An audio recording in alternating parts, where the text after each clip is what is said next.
menjelaskan konsep dasar berpikir komputasional. Ya. Untuk tujuan yang kedua, melalui diskusi kelompok, murid mampu mengidentifikasi tahapan-tahapan dari berpikir komputasional. Kemudian untuk yang ketiga, melalui diskusi kelompok, jadi nanti kalian diharapkan mampu menerapkan langkah-langkah berpikir komputasional pada situasi yang nyata. Ini tujuan.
menyelesaikan masalah.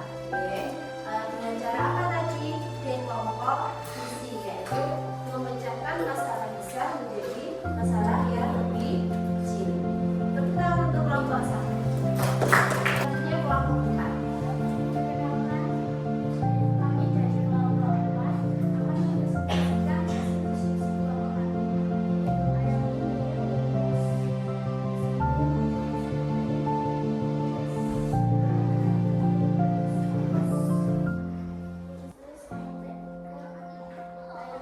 Ya, jadi betul. Ya, tepuk tangan untuk kelompok 4.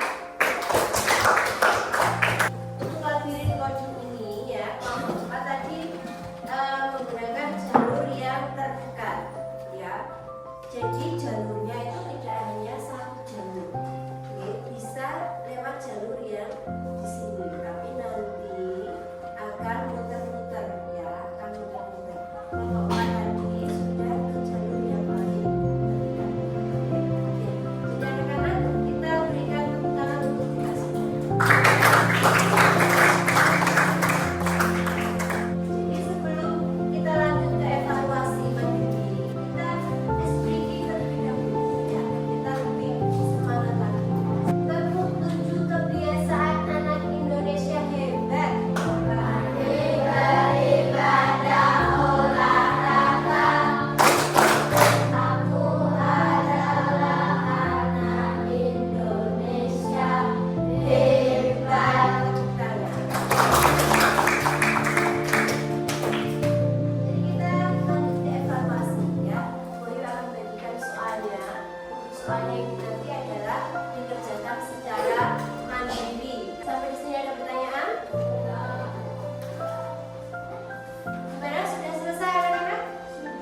Sudah ya. Boleh dikumpulkan ya. Nah, baik anak-anak, karena evaluasinya sudah selesai, oke, nanti akan kembali koreksi dan nilainya akan kembali bagikan. Baik, karena pembelajaran kita hari ini sudah selesai, oke, kita refleksikan dulu apa saja pembelajaran yang sudah kita pelajari. Oke, untuk yang refleksi yang pertama, bagaimana perasaan saat belajar materi berpikir komputasional? Ada yang bisa? Mbak juga?